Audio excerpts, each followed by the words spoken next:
Just a nurse. That's what Dr. Pierce Hargrove called her, 3 weeks after he arrived at Mercy General as chief of medicine, his Italian loafers clicking against the ICU tile like a metronome counting down. He said it in the hallway outside room for 12, loud enough for the residents to hear, quiet enough that she couldn't report it without sounding thin-skinned. Megan O'Brien had heard worse. Much worse. What he didn't know was that the woman adjusting the dopamine drip in that room had held a man's intestines in her hands while rounds of 7.62mm fire tore through the tent walls. What he didn't know was that her steady hands weren't just a gift, they were the result of 847 surgical procedures performed in places that didn't appear on any map. The next words out of his mouth would change everything. 2 years.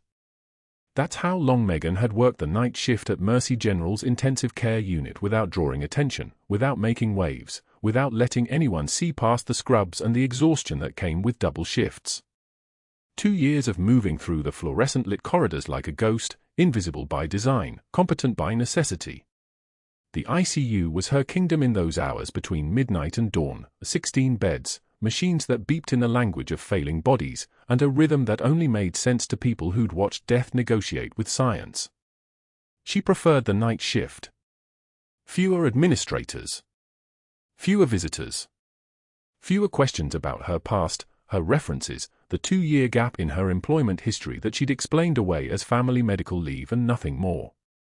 The antiseptic smell of the ICU never faded, no matter how many shifts she worked. It lived in her scrubs, her hair, the creases of her skin. She moved through it like water, her movements economical and precise, checking full lines, adjusting ventilator settings, charting with meticulous detail that most nurses considered excessive. Every medication name, every vital sign, every clinical decision written in her careful handwriting that filled the pages of patient charts like a medical audit that nobody had asked for. She documented everything because documentation was her armor. Documentation meant there was a record. Documentation meant nobody could rewrite what she'd done, or what she hadn't done, or what someone else claimed she should have done differently. The limp in her left leg was barely noticeable anymore. Most people didn't see it. They saw a competent ICU nurse in her mid-40s with short dark hair and eyes that didn't blink much, who moved between patients with mechanical efficiency and spoke only when necessary. They didn't see the surgical scar tissue beneath her scrubs, the fragments of metal that had been extracted from her thigh during a procedure that was classified and carried a name she was never allowed to speak out loud. They didn't see the way her hands tensed sometimes when a monitor alarm sounded, or the micropause in her breath when a patient crashed, muscle memory from a different war, a different hospital, a different life that had been erased from every database that mattered. In the staff locker room on a Tuesday night in October, Megan hung her jacket carefully on the hook marked with her last name in faded tape. The jacket was 12 years old, a navy issue wool blend that had been washed 1,000 times and had faded to the color of storm clouds. Inside the left lining, sewn with surgical precision into a seam that would take someone 5 minutes to find if they were looking for it, was a unit patch from Kandahar. A seal trident. Faded gold on dark blue. She touched the patch once through the fabric, feeling the embroidered edges, then closed the locker and locked it with the combination she'd never written down. The lock clicked. The sound was small and final. "You're O'Brien?" The voice came from behind her, smooth and confident, the kind of voice that had spent the last 20 years asking questions it knew the answer to. Megan turned. The man standing in the doorway wore dress pants that probably cost more than her monthly car payment, a shirt with the sleeves rolled to exactly the correct point, and an expression of casual appraisal that made her jaw clench for a moment before she reset her face. "I'm Dr. Pierce Hargrove. New Chief of Medicine. Started today. Hospital administration says you've been here 2 years." "Yes, sir." She kept her voice level, professional, the voice of someone who'd learned long ago how to make herself smaller in rooms with powerful men. "Welcome to Mercy General. I've been reviewing the charting on some of our ICU patients." He stepped into the locker room fully now, his presence making the small space feel crowded in a way that had nothing to do with the number of bodies. "Your documentation is very thorough. Very detailed. Some might say exhaustive." Megan waited. She'd learned the value of silence. Silence was a weapon and a shield both. It raises questions, he continued, and now his smile appeared, thin as a credit card, about the billing codes on certain procedures. The complexity levels. The justifications for level for ICU admissions versus level 3. Interesting discrepancies. You ever notice those? I document what happens, Megan said quietly. Nothing more. Nothing less. Of course you do. He checked his watch, the movement deliberate, the gesture of a man who controlled time itself. Well, welcome to the new era at Mercy General. I'm sure we'll be working together quite closely. He left the locker room, his footsteps echoing down the corridor. Megan stood in front of her locker for exactly 4 seconds before her breathing returned to normal. Then she turned back to the mirror, checked her reflection, nothing different, nothing showing, and walked out to the unit for her shift. The ICU at Mercy General ran on a rhythm that most people couldn't read. To an outside observer, it looked chaotic, alarms constant, staff moving between rooms, monitors displaying numbers that meant nothing to the untrained eye. But Megan could read it like music. She knew which monitors were oversensitive, which patients were chronically hypoxic but stable, which ones were quietly declining and needed closer watch. She knew the nurses who'd work through a crisis without hesitation and the ones who'd freeze. She knew that Mrs. Chen in room 404 was going to decompensate in the next 8 hours if her lactate levels didn't drop, and that the young man in 409 with the pneumothorax was going to make it, despite what his chart suggested. She moved through the unit with the fluid precision of someone who'd done this so many times that her hands moved on their own, adjusting drips and checking lines while her mind stayed 3 steps ahead of whatever was coming. Around 0200 hours, during the quietest part of the night when the hospital was at its most vulnerable, the charge nurse found her in the medication room restocking 4 bags. "We've got an incoming," the charge nurse said. Her name was Sarah, and she'd been at Mercy General long enough to know when to respect Megan's focus. Critical transport. Military. ETA 45 minutes. Megan's hand stilled for a moment. Just a moment. Details. Medevac from overseas. Multiple fragment wounds. They're saying Kandahar, 24th MEU, but the communication was breaking up. They want our trauma bay prepped and ICU standing by. Dr. Hargrove's already been called. He's on his way in. Kandahar. The word hung in the air between them like a name spoken in a cemetery. Megan resumed her work, moving with the same mechanical precision as before, but the skin at the back of her neck had started to feel tight. "Which bed?" she asked. "They haven't decided yet. Depends on the injury assessment. Could be 412 or 414. Megan nodded.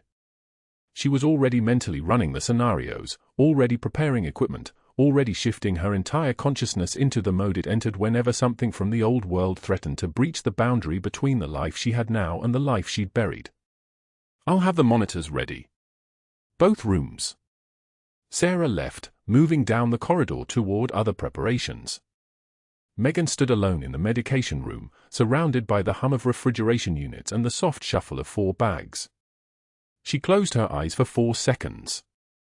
Then she opened them, gathered what she needed, and walked back out into the fluorescent brightness of the ICU, her movements betraying nothing of what was happening beneath the surface, her face as blank as hospital drywall. In room 412, she checked the monitor connections with methodical precision. 1, 2, 3. The ventilator was already there, had been there for the previous patient, its tubes coiled and waiting. She pulled up the settings she'd need, ran through the calibrations in her head, positioned the crash cart where it would be accessible but not in the way.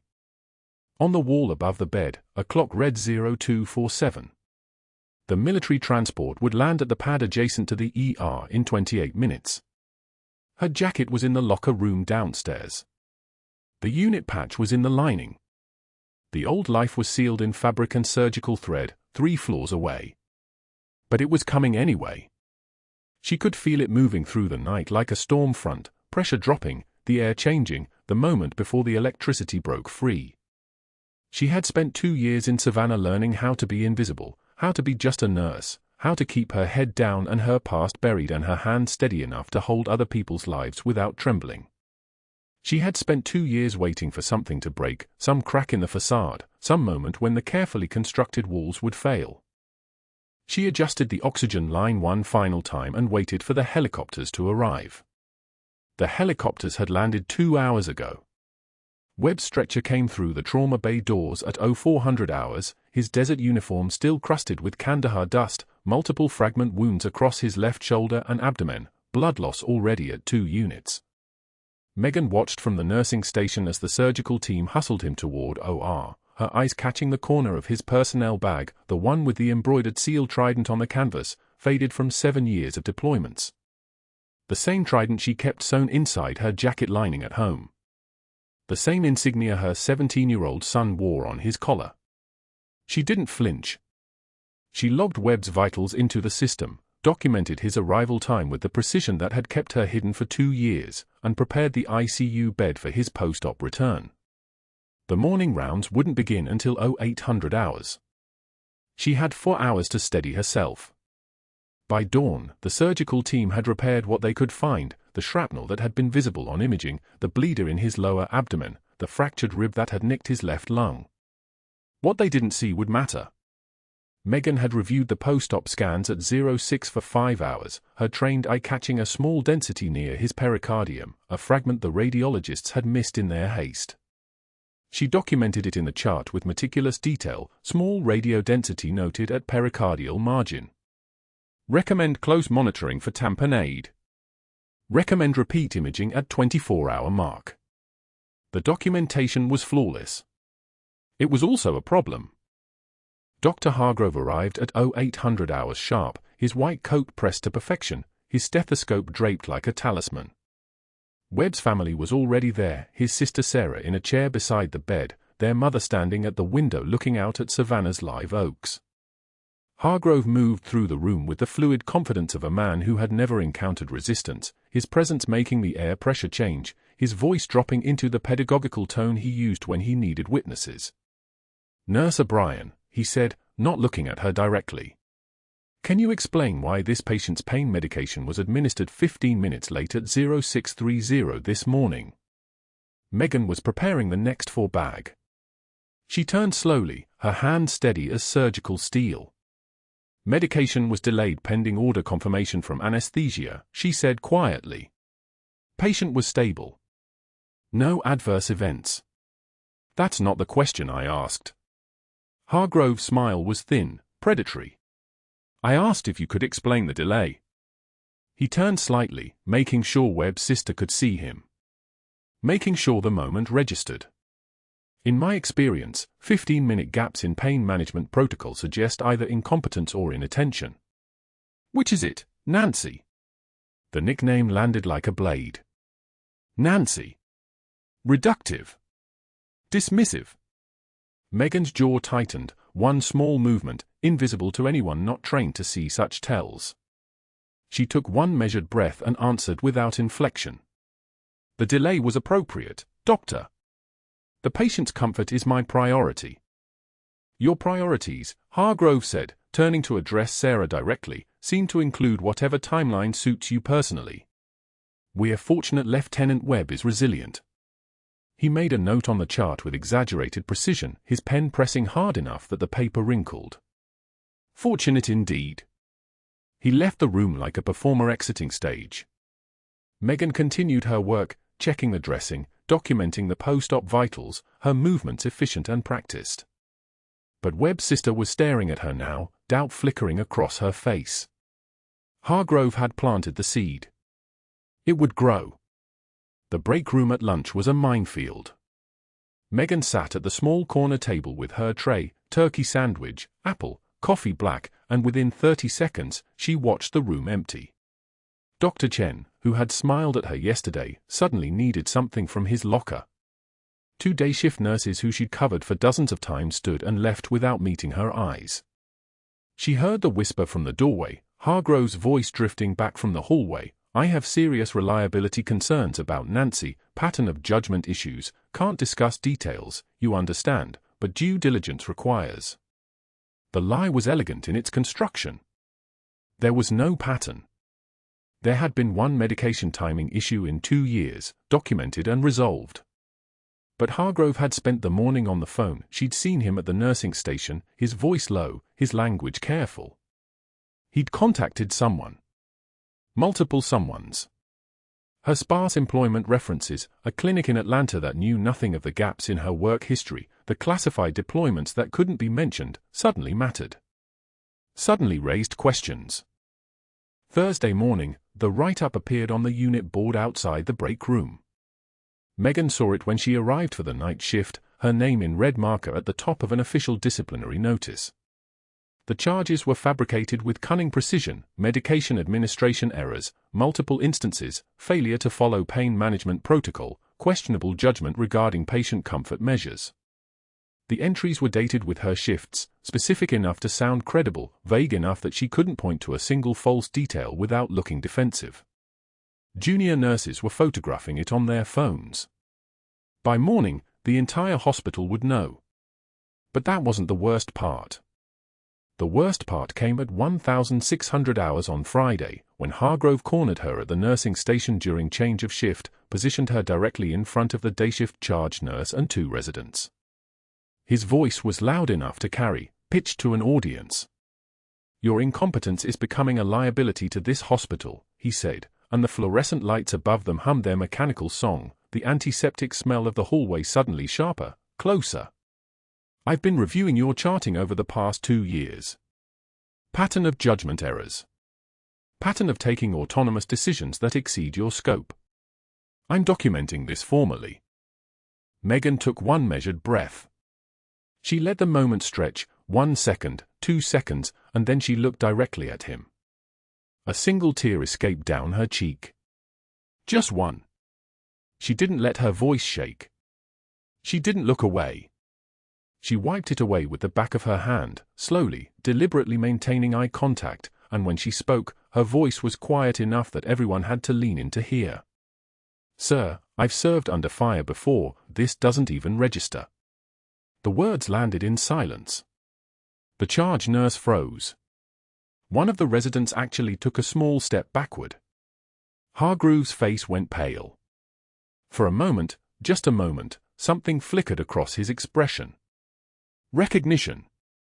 Fear. The sudden understanding that he was dealing with someone whose past existed in places he couldn't access, couldn't control, couldn't understand. He recovered quickly. "Your tone is insubordinate. I'm adding that to your file." But his hand was shaking slightly when he wrote the note. And he left the nursing station faster than he'd arrived, his presence no longer filling the room but somehow diminished, as if her 4 words had carved out space he no longer occupied. Megan returned to Webb's chart. The pericardial density she'd documented was still there in the imaging. Still waiting. Still dangerous. Hargrove had received her charting. She'd seen him review it this morning, his face darkening as he read. Every accurate note she made was a threat to his billing inflation. Every procedure properly documented undermined his fraudulent claims. The system that had protected her for 2 years, the meticulous attention to detail that defined her nursing, was becoming the exact thing that made her a liability. She didn't know yet that he was already making calls. That board chairman Mitchell had picked up his phone, that Hargrove had reminded him of the $340,000 in cardiology referrals he'd sent his way over the past 3 years. That the state nursing investigator would arrive Monday morning with a briefcase and instructions to build a case. She didn't know that her employment file at a clinic in Atlanta had been contacted, that Hargrove had asked very specific questions about the gaps in her history, the deployments no one could verify. What she knew was Webb was still stable. What she knew was her son was safe, for now.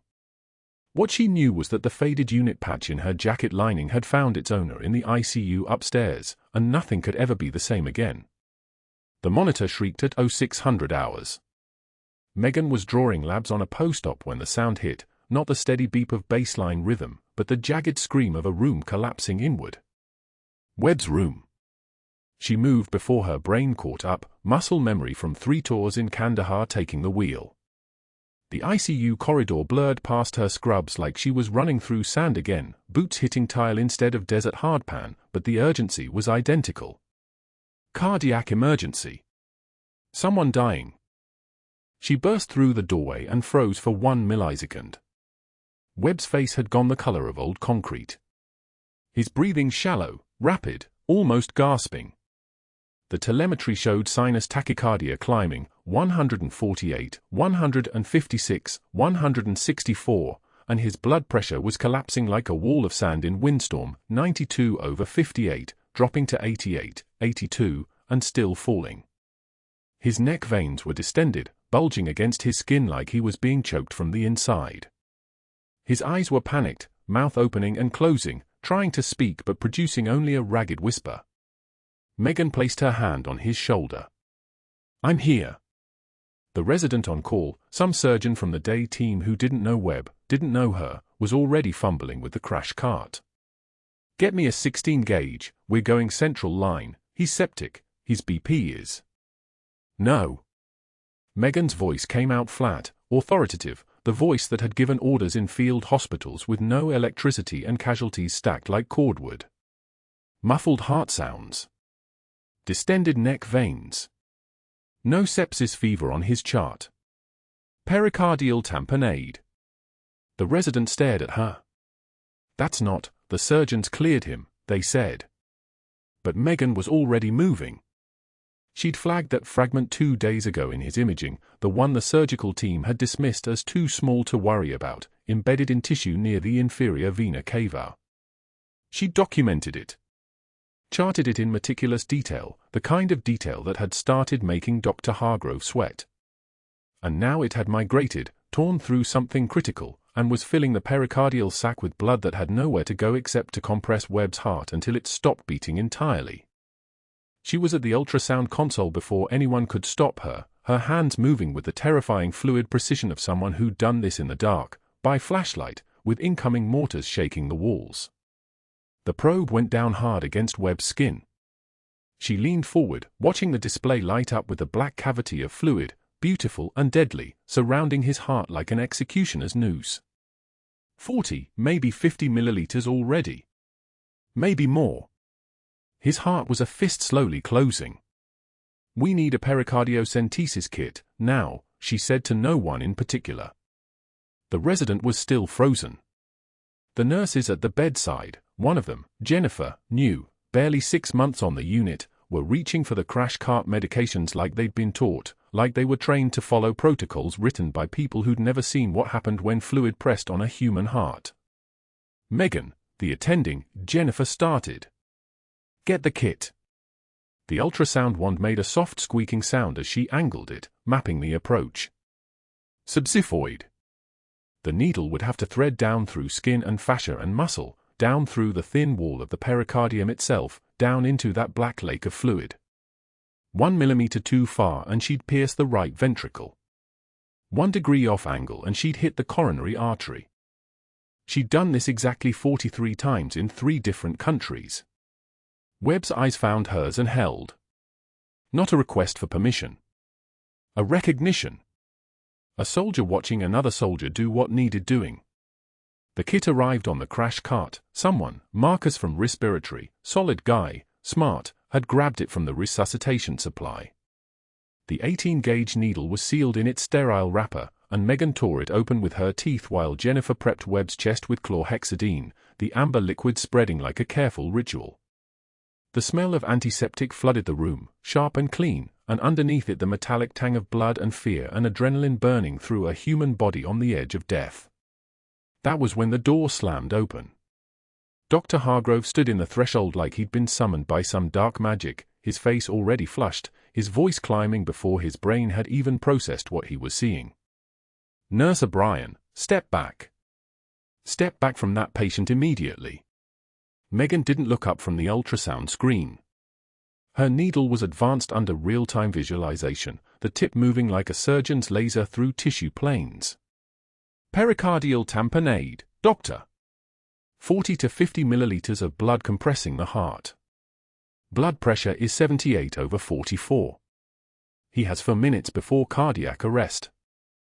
That assessment is not your responsibility. You will step away from that bedside. Now. The needle advanced. Skin. Fascia. Muscle layer. The pericardium itself was a gossamer membrane on the screen, invisible to the naked eye but clear as glass under ultrasound. The needle tip was at the edge of it, trembling with the smallest motion from her hand. Steady. So steady. You are exceeding your scope of practice. This is a physician's procedure. You will remove yourself from this room or I will have security escort you out. Hargrove was moving toward her now, his voice loud enough that people 3 rooms down could hear it. This is grounds for immediate termination. Do you understand me? Your license, your career. The needle went through the pericardium. The give was so small, so subtle, that only someone trained would feel it. A microscopic give, like pushing through the membrane of a soap bubble. The tip was in the sac. The black fluid on the ultrasound screen was 3 millimeters from the needle tip. Megan began her aspiration, drawing back on the syringe with the exquisite control of hands that had held lives together in places that didn't exist on any map. Blood flowed into the chamber. Dark red, old blood, the kind that had been sitting there for hours, slowly compressing the organ that kept this man breathing. 10 milliliters. 20. 30. Webb's blood pressure was already starting to climb. 82, 86. 90. I am documenting this as a violation of protocol. Hargrove was screaming now, his voice hoarse with a fury that went deeper than medical policy. Unauthorized procedure by unlicensed. You are not qualified for invasive procedures. You have no training, no credentials. Megan pulled another 20 milliliters. The heart on the ultrasound screen was beginning to expand, the compressed fist unclenching, the chambers filling with blood that could actually circulate now instead of being trapped in a pericardial prison. Webb's eyes were clearing. His breathing was settling. His oxygen saturation was climbing, 89, 91, 94. Step away from my patient. Megan's voice came out quiet, even, the kind of voice that doesn't need to be loud because it carries the weight of someone who'd given orders in the worst places on earth. She still didn't look at Hargrove. The needle was being withdrawn now, smooth and controlled, and she was positioning gauze at the site, gentle pressure, the protocol playing out like muscle memory in her hands. Your patient is stabilizing. You can stand there and watch, or you can call the code team and tell them the emergency has been resolved. The room went dead silent. The monitor showed sinus rhythm now. A beautiful, steady, perfectly normal rhythm. Webb's heart, beating on its own again, the pressure released, the threat averted. His blood pressure was 118/70, climbing slowly toward normal. His oxygen sat was 97% and holding. Hargrove's face had turned the color of old liver. His hands were clenched at his sides, and when he spoke, his voice was shaking. You have just terminated your career. You understand that? You have violated medical law, exceeded your scope of practice, performed a procedure without physician oversight. The code team is at the door, Jennifer said quietly. She was standing at the threshold, her hand on the call button, her face carefully neutral. Do you want them to stand down? Hargrove didn't answer. He turned and walked out of the room, his footsteps hard and fast down the hallway, the sound of his shoes on tile like a countdown clock in reverse. The code team arrived anyway, their rush and energy filling the space where silence had just been, and Megan stepped back, her hand still steady, her heart rate still controlled, because she'd learned a long time ago that panic was a luxury you couldn't afford in places where lives hung in the balance. The attending physician, Dr. Soto, competent, careful, 40 years of cardiology experience, took one look at Webb, one look at the aspiration catheter in Megan's gloved hand, and nodded once, a gesture of recognition that said everything. He was crashing, Megan said simply. Pericardial tamponade. Fragment migration from his imaging. Dr. Soto examined the patient, listened to the now clear heart sounds, checked the monitor, and looked at Megan with something that might have been respect. You just saved his life. You know that. Megan was already stripping off her gloves, dropping them into the biohazard bin with a soft rustle of latex. Webb was alive. His heart was beating. The mission was complete. The fallout would come. Hargrove was already building his case, already stacking the evidence, already planning how to make her firing ironclad and fast. But for this moment, in this room, with this man who carried the same unit patch she did, the only thing that mattered was that he was breathing. "I need some Jell-O," she said to no one in particular. Jennifer laughed, sharp, nervous, the sound of someone processing shock through humor. "Seriously? Seriously? And then I'm going on break." She walked out of the room and didn't look back, didn't see Hargrove watching her from the nursing station with eyes that had stopped trying to hide their hatred, didn't hear him already on his phone, already making the calls that would begin the systematic destruction of her career. The ICU corridor stretched before her, familiar and strange, and somewhere 3 floors down, her jacket hung in her locker with a faded unit patch sewn inside the lining, the last piece of evidence that she was anything more than just a nurse. But she knew what she was. The phone on Dr. Hargrove's desk was ringing before Megan had finished documenting Webb stabilization numbers. She heard it through the glass wall of his office as she turned to leave the ICU, that urgent, demanding ring of a man who had arrangements to make. By 11:30 hours, he'd already made 3 calls. The first was to board member Sterling, whose cardiology referral pipeline depended on Hargrove's goodwill. The second was to Regent Construction's VP, a man whose wife had received her cardiac care at Mercy General 6 months prior, services that had been conveniently reduced to a single procedural line item on a bill that should have been 4 times longer. The third was to an outside investigator named Morrison, a former hospital risk officer who specialized in what hospitals called staff conduct review and what actually meant finding grounds for termination. Hargrove didn't raise his voice during any of these calls. His voice stayed level, professional, almost regretful. He explained that he had a nurse, excellent documentation skills, truly, almost too meticulous, who had repeatedly shown a pattern of scope of practice violations. Just today, she performed an emergency intervention without physician authorization. Yes, the patient survived. That was fortunate. But the precedent was concerning. He mentioned her sparse employment history before Mercy General. 2 years at a VA clinic in Northern Virginia before that, nothing prior. Gaps. Questions. The kind of thing that made underwriters nervous. No, he wasn't suggesting anything improper. Simply that a thorough investigation might be warranted. For the hospital's protection, you understand.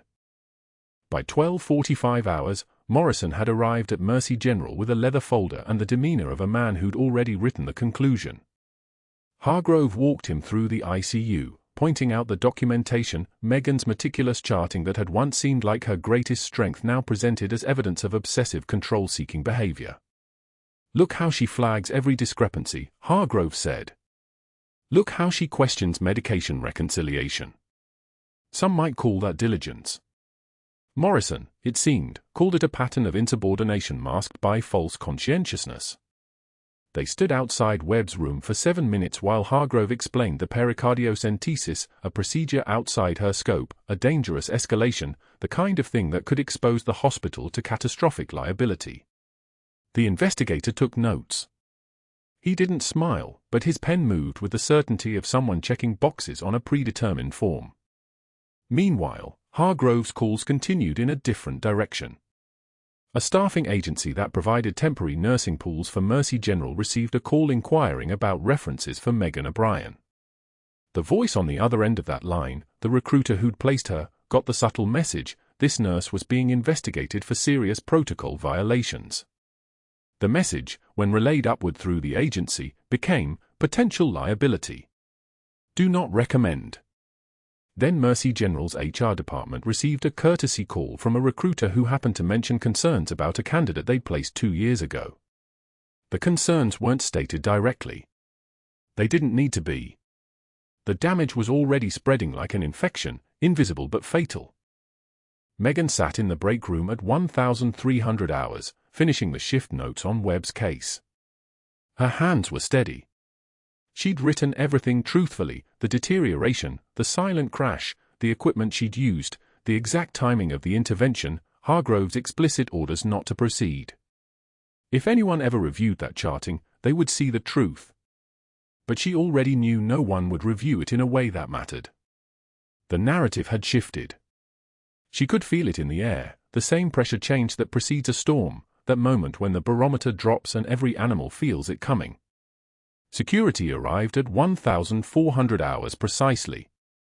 2 officers, both tall enough to fill the doorway, both trained in the choreography of removal. They didn't make a scene. They asked Megan to come with them. They said it quietly, with the kind of neutral professionalism that made it clear this wasn't a request. She stood without resistance. She walked beside them through the ICU corridors where nurses she'd worked alongside for 2 years suddenly found their charts very absorbing. One nurse she'd trained, Jennifer, who Megan had stayed late to mentor through her first septic shock case, looked up from her med cart and immediately looked away again, her jaw tight. The locker in the nurse's locker room was small, cramped, ordinary. Megan's personal items filled almost none of it. A change of shoes. A spare scrub cap. A water bottle with a faded logo from a university she'd never attended, chosen specifically because it drew no questions. And underneath, hidden beneath a folded towel, was her jacket. Navy blue, unremarkable, the kind of thing any nurse might wear on cold nights walking to the parking lot.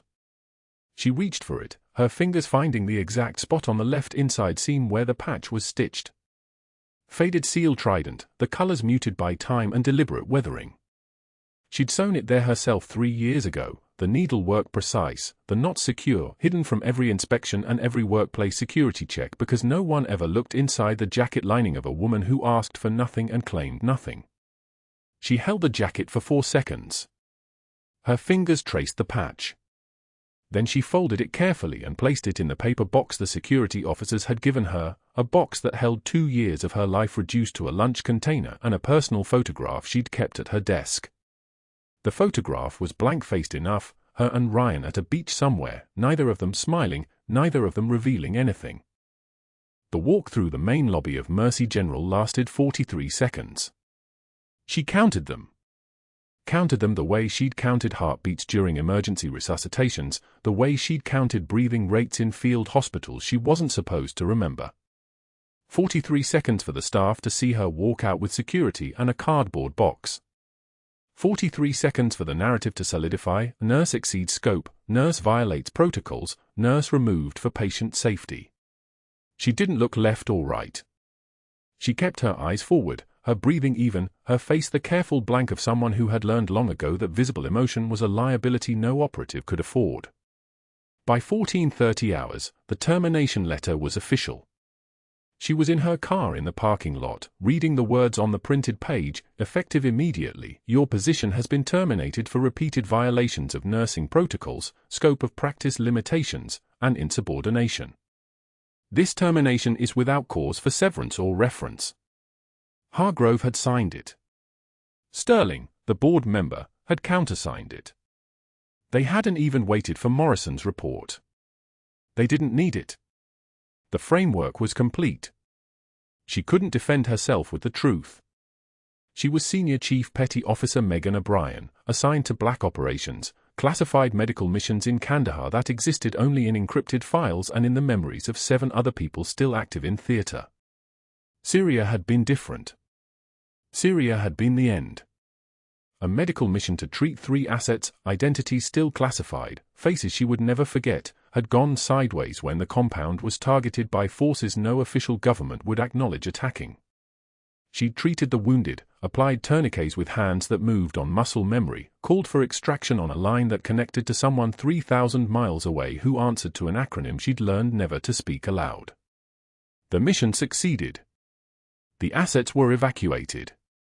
2 of them were still alive because of her interventions, and that alone meant she would never have a name again, never have a documented history before 2 years ago, never be able to claim the service that had cost her everything. The Pentagon had been clear, her records were sealed. Her military service was erased. Officially, Megan O'Brien was born 2 years ago on the day she took the job at Mercy General. Before that, she simply didn't exist in any system that could be accessed, checked, or verified. It was protection, they'd said. It was operational security, they'd said. It was necessary, they'd said. What they meant was that her visibility endangered active operations, endangered personnel still embedded, endangered three governments' ability to maintain plausible deniability about where certain people had been treated and how certain objectives had been achieved. So when Hargrove built his case, she had no shield. No service record.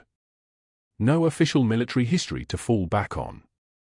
No classification level that would make him hesitate. She was, officially, just a nurse with a 2-year employment history and a problem with accepting her limitations. She was exactly what Hargrove had made her, vulnerable. Day 3 found her in the waiting room of the VA hospital, not as a provider but as a visitor, though she wasn't visiting anyone. She'd driven there without a specific destination in mind, had simply found herself pulling into the parking lot, walking through the sliding doors, and sitting in a chair that faced a wall decorated with a mural of soldiers in dress uniforms. The waiting room smelled like old coffee and antiseptic, the same combination that filled every medical facility, but here it carried the weight of something else, the quiet desperation of people waiting to be seen, waiting to be treated, waiting to be acknowledged as more than a file number. To her left sat a Marine with a prosthetic leg that made a soft clicking sound every time he shifted his weight. To her right was an army sergeant whose hands shook in a rhythm that wasn't medication tremor, it was PTSD, combat stress, the kind of thing that never fully healed, just learned to live inside your nervous system like a parasite you'd adopted. The sergeant's eyes were unfocused, tracking something only he could see, some memory playing behind his pupils. She recognized it because she'd trained to recognize it, because she'd treated dozens of men and women with that exact look in places that didn't appear on any map. She was invisible here. No one looked at her because she was just another person in a waiting room, and in a VA hospital, everyone waiting was already a story no one wanted to know. No uniforms. No ranks. Just the shared weight of service that had cost too much to count. Her phone buzzed. A text from Ryan: "Mom, where are you?" She didn't respond. She sat in the artificial light of the waiting room and felt the weight of the invisible rank she wore, like dog tags she'd had to bury, like a uniform she'd had to burn, like an identity she'd had to erase. The rain started at 1,600 hours, hammering against the waiting room windows with the aggressive rhythm of applause. She watched it streak the glass and thought about how rain looked the same everywhere, in Savannah and in Kandahar, in hospitals and in compounds that had no names, on the faces of people trying to disappear and on the faces of people trying to be found. Somewhere in that same city, Hargrove was making calls, consolidating his power, confident that he'd eliminated a threat. Somewhere, Webb was recovering, alive because of the exact procedure Hargrove had ordered her not to perform. And somewhere, in a classified database 3 states away, someone was reading a report about a mission coordinator named O'Brien and wondering why she'd gone dark. The waiting room clock read 1,647 hours when her phone rang. Not a text. A call. The number was blocked. She answered anyway, because a blocked number meant government, and government at this stage meant either orders or extraction. The voice on the other end was female, professional, careful, senior chief, "We need you to stand by. Something's coming. Can you be mobile?" Megan said nothing. She was already standing, already moving toward the door, already reaching for the car keys in her pocket. The voice continued, "Your son made a very interesting call to a television station 20 minutes ago. You might want to turn on a news feed." She sat in her car in the parking lot of the VA hospital, her hands gripping the steering wheel, and pulled up the news on her phone. The headline made no sense at first: "Local teen claims mother is decorated Navy SEAL." The video was already playing. Ryan's face, 17 years old, standing outside Mercy General Hospital, his arms full of a dark wooden shadow box, his voice carrying across the lobby with the kind of desperation that only a child could manage when defending a parent. "My mother is Senior Chief Petty Officer Megan O'Brien, and she just saved a Navy SEAL's life, and they fired her for it." The rain hammered harder. The waiting room was 40 yards behind her. The VA hospital was probably calling her name now, probably looking for the woman in the blue sedan who'd been staring at the mural of soldiers. And somewhere, the last pieces of her carefully constructed invisibility were shattering like glass, scattering across news feeds and social media, being picked up and amplified by millions of people who had no idea what she actually was, what she'd actually done, what the cost of her revelation would mean for every active operation she'd protected by remaining silent. The car door opened. But that wasn't Megan moving. That was something older, something she'd kept buried deeper than the patch in her jacket lining. That was the part of her that had never really disappeared. Dr. Hargrove sat in his office at 1847 hours, the late afternoon sun slanting through Venetian blinds like prison bars. His hands trembled as he reached for his phone, not from fear, but from the dawning realization that his carefully constructed empire had developed cracks he couldn't seal. He scrolled to Chairman Mitchell's direct line, a number he'd dialed 47 times in his career, always with answers, always with solutions. The assistant's voice was polite but final. "I'm sorry, Dr. Hargrove. The chairman is unavailable. Permanently. He's requested that all communications route through legal counsel." The line went dead. He stared at the phone like it had betrayed him, which it had. The chairman wasn't at a meeting. The chairman wasn't traveling. The chairman was running. They were all running. His network had evaporated like water on hot asphalt. Within 6 hours, 3 board members had informed his office they were restructuring their committee assignments. The private practice referrals, cardiology cases, surgical consults, the golden pipeline that had paid for his vacation home in Kiowa Island, were being redirected to Dr. Sarah Patel at Mercy General's rival institution. Dr. Hargrove's colleagues, the ones who'd laughed at his jokes during surgical conferences, who'd accepted his dinner invitations, who'd owed him favors, were now taking his calls but transferring him to voicemail. The isolation was happening in real time, the institutional equivalent of being surgically excised from the body. One by one, the people who'd given him power were deciding he was no longer worth the risk. They could smell it on him, the faint odor of corruption, the same way predators smell weakness on wounded prey. Linda Morrison, the outside investigator he'd brought in to build his termination case against Megan, called at 19:23 hours. Her voice carried the brittle quality of someone delivering bad news they'd hoped to avoid. "Dr. Hargrove, I've been informed that federal agencies have been conducting a parallel investigation for 6 months. I was not made aware of this. My assignment is being rescinded effective immediately by the state board. I've been advised not to contact you further." She hung up before he could respond. He sat in the creeping darkness of his office, the city lights of Savannah beginning to glow outside his window, and made the decision that would end him. If he couldn't fight this through channels, if his network had abandoned him, then he would create evidence.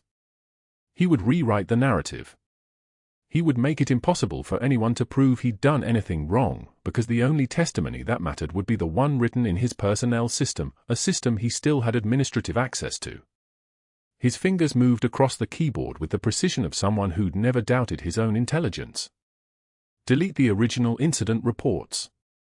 Create new ones with timestamps from 3 weeks prior to Megan's termination. Forge her medication error documentation to match the pattern he'd described. Add psychiatric evaluations that suggested she was experiencing a deteriorating mental state consistent with untreated PTSD. Rewrite the pericardiocentesis as a reckless action taken without authorization. Add testimony from fictional witnesses. Make it airtight. Make it official. Make it legally bulletproof. His hands moved faster now, energy returning, hope sparking. Yes, this would work, this would. Agent Miguel Torres sat in the FBI's temporary field office in a nondescript building on Victory Drive, watching the real-time logs on his tablet display like a man watching cancer cells multiply. He'd been monitoring Hargrove's computer for 18 days, waiting for exactly this moment. "And there it is," Torres said quietly to Agent Kim beside him. The screen showed timestamps being altered, files being deleted from the secure hospital network, metadata being overwritten. At 19:34 hours and 14 seconds, Hargrove attempted to access the federal employee database, a crime unto itself, punishable by up to 10 years. He just made his choice for him, Torres said. He picked up the radio. "All units, we're moving." Now. The boots on the tile outside Hargrove's office made a sound like destiny arriving. Torres didn't bother knocking. Two agents pushed the door open with the casual confidence of men who'd done this 1,000 times before. Dr. Hargrove was still at his keyboard, his face going the color of old newspaper. Torres watched the exact moment his brain understood, the blood draining, the hands becoming very still, the recognition that he was no longer the predator in the room. Dr. Robert Hargrove, you're under arrest for healthcare fraud spanning 7 years, insurance fraud totaling $1.2 million in false claims, obstruction of justice, and falsification of federal documents. The handcuffs clicked around his wrists with the sound of finality. You have the right to remain silent. Anything you say can and will be used against you in a court of law. The perp walk through Mercy General's lobby happened at 2011 hours, witnesses later noting the exact time because it felt like history being corrected. Torres escorted him past the front desk where Sarah Chen stood frozen, her mouth open, her hand over her chest. They walked past the break room that had exiled Megan to silence, past the unit board where her name had been written in red marker as a warning to others, past the physical therapy station where younger nurses stopped moving and simply watched. Lieutenant Marcus Webb, standing in hospital scrubs over his healing sternum, raised his right hand in a precise naval salute as Hargrove passed, the gesture containing all the contempt and honor that a SEAL could convey without words. Hargrove kept his head down, his hands cuffed behind him, moving through that corridor like a ghost of himself, diminished, erased, transformed into nothing by the simple act of being seen for what he actually was. The emergency board meeting was held at 1900 hours that evening in the hospital's executive conference room overlooking the Savannah River. The vote to void Megan O'Brien's termination was unanimous. The vote to offer her any position in the hospital was unanimous. The vote to accept her resignation from her previous post and offer her the newly created position of Nursing Director, Critical Care Division, was unanimous before the chairman even finished speaking. Chairman Mitchell resigned that night, his 3-decade career ending not with scandal but with the quiet acknowledgement that he'd been protecting the wrong person. The FBI would later determine he'd accepted $487,000 in consulting contracts from companies Hargrove owned, technically legal, actually damning. The hospital's legal team settled with the federal government for $4.2 million. Hargrove's medical license was suspended pending criminal trial, a suspension that would become permanent when he accepted a plea deal offering 15 years in federal prison instead of 25. 2 years later, standing outside a strip mall in Brunswick, Georgia, a man with Hargrove's build and Hargrove's tired eyes was setting up a folding table at 0800 hours. Witness testimony from 3 separate sources confirmed the scene. Dr. Robert Hargrove selling supplemental health insurance policies to customers who approached his table, his voice carrying the hollow enthusiasm of someone reading from a script, his hands performing the motions without conviction. Nobody recognized him. Nobody asked about his medical degree. Nobody cared that he'd once controlled an entire hospital's infrastructure. He was, as far as the people of Brunswick understood, just a man with a table and brochures and the kind of desperation that comes from having lost everything and discovering you were never as important as you'd believed. Federal Probation Officer Martin Keyes checked in monthly, noting the compliance, the steady employment, the absence of threat. Hargrove served his sentence in increments, the 15-year federal conviction being just the beginning of the institutional destruction that would follow. Inside Mercy General, the newly renamed O'Brien Critical Care Wing admitted its first patient at 0600 hours on a Tuesday morning, a young Marine with blast injuries from Kandahar, his body requiring the same level of acute care that had once been Megan's burden to provide in silence. The unit had been renovated with funding from a federal grant and private donations. The protocols now being taught to residents and nurses bore her name, the O'Brien Rapid Assessment Model for Acute Thoracic Trauma, designed from her hands-on experience in places that didn't exist on any map.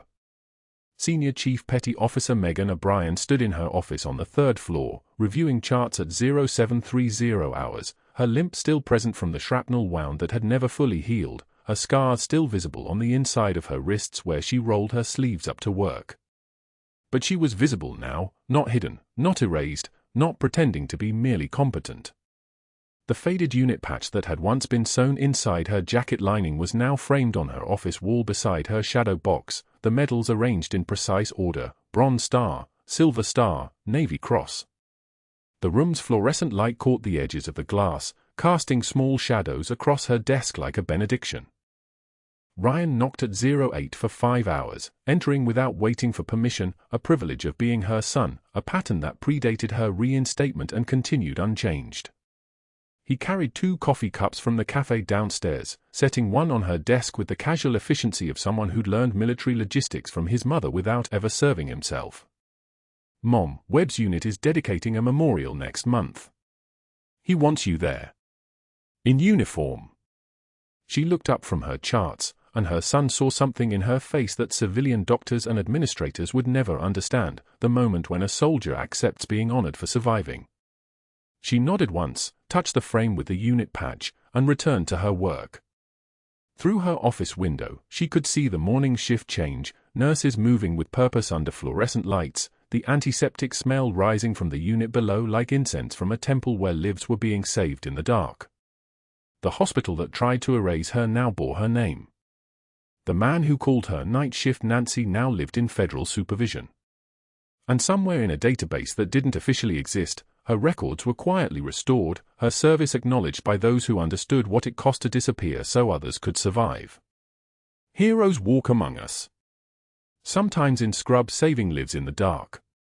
If this story of buried strength and unshakable integrity resonated with you, subscribe to this channel and hit the notification bell so you never miss another story about the quiet warriors among us. Like this video and leave a comment. Have you ever been underestimated only to reveal something the world wasn't prepared to see? What would you have done in Megan's position? Your engagement helps us bring more of these stories to the people who need them most.